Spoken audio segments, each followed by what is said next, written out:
Well, historically, exploitation film is any group of films that have been specifically marketed for their sensational, prurient, or odd or eccentric subject matter. And they often contain certain shared characteristics. They're usually low budget. They often have an absence or rather tacky special effects. Many of them are concentrated in certain genres, such as science fiction, horror, shockumentary, sometimes soft porn. They have an absence of stars, and they've been distributed in certain specific ways, and often certain companies in the latter half of the 20th century, such as AIP and Roger Corman, for example, have specialized in the making of those films. But in lots of ways, exploitation cinema has lasted as long as the history of cinema in general. This is true.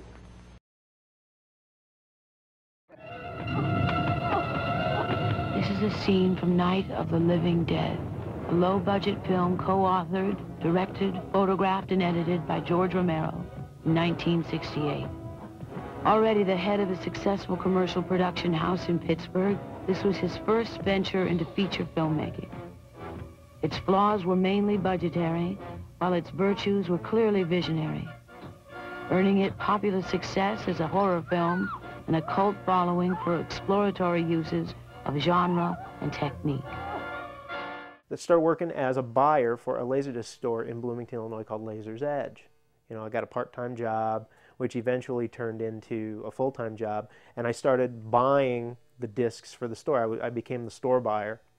And that's how I found my calling, basically. You know, I got into the Laserdisc business because I got this job at this Laserdisc store, and I kept looking at the Laserdisc, watching the Laserdisc, buying every nickel that I had saved with my job. I was spending on Laserdiscs. Many of them, thousands of them, are still in my basement.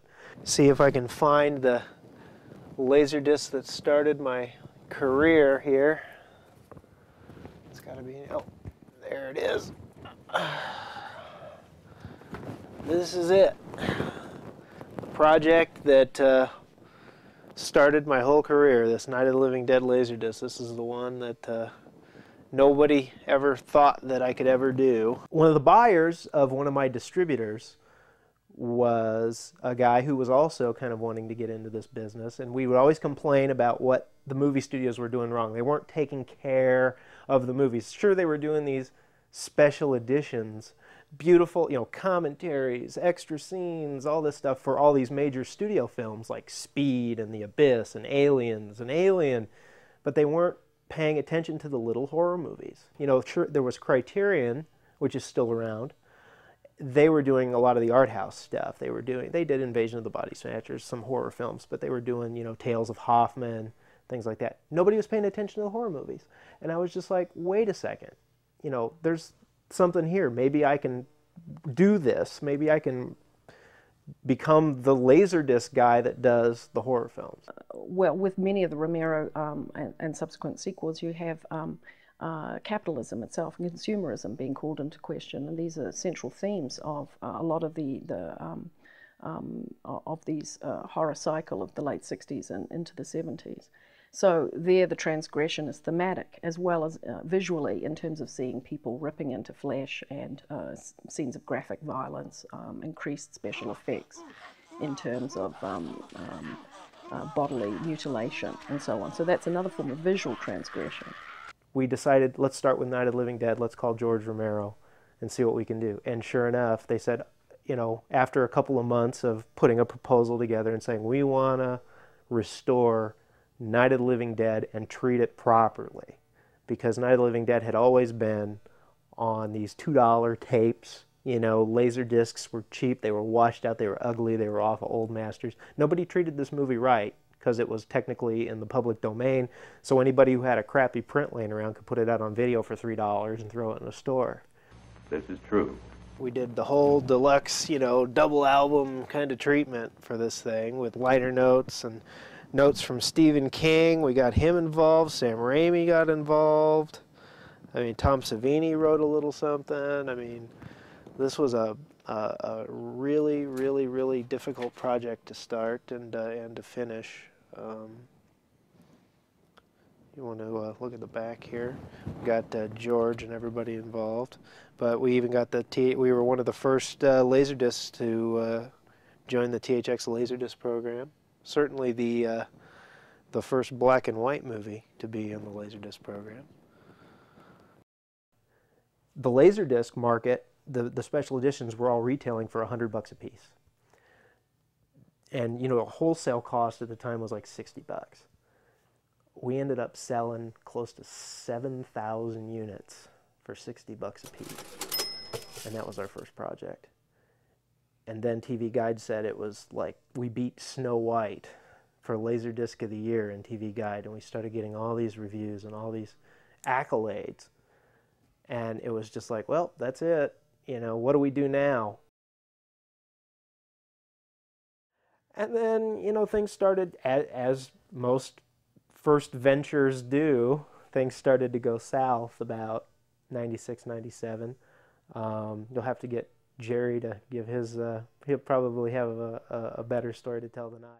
Don and I had been friends since Don was very young, and he had told me he was getting into the Laserdisc business, doing transfers and creating movies, and he had a partner, and I met the partner, you know, over the phone, and got to know them, you know, him pretty well, and I didn't really like the guy.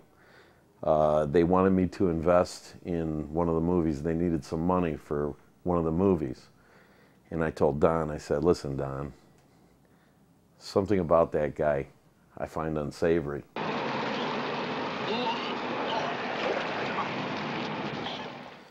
I don't want to have anything to do with them, so I'm going to pass. I said, if it was you alone, wouldn't be a problem, but I just don't like that person. Let's just say that right now I'm working with a guy that when I wake up in the morning and I open the office, I know where all the money is, I know that I can trust him, and I know that I'm with a guy who really, really cares about the work that he puts into it with me. And I'll just leave it at that. You can get some more from him. I didn't say anything. One day Don called me and he sounded pretty upset.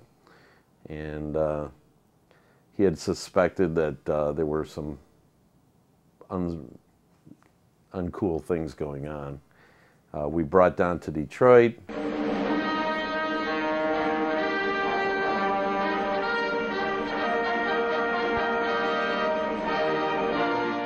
We did a little investigation, and after a few weeks we decided the best thing to do would be for Don to get out of that company fast. And that's what happened. Don needed some money to start a new business. So, you know, I'm very close with my father. And I told my father, look, my friend needs some money. My father goes, you know, chances are you're never going to get that money back. Now, that had nothing to do with Don. That just was my father's observation that many businesses that start out fail. And he told me it's very easy to tear a business apart. It's very difficult to build a new business up from scratch. And I said to my father, look, I'm going to give him the money he needs. I can afford it.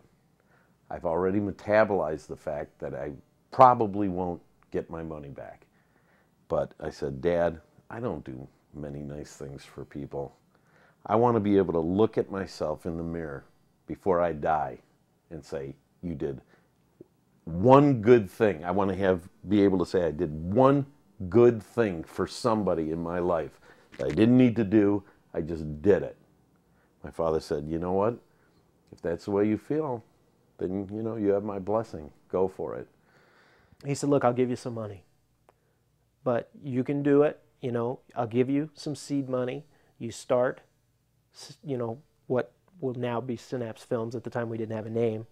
He's like, you start your company and I'll go and I'll do my, you know, he's in the steel business. He does like steel coil and, you know, that kind of thing.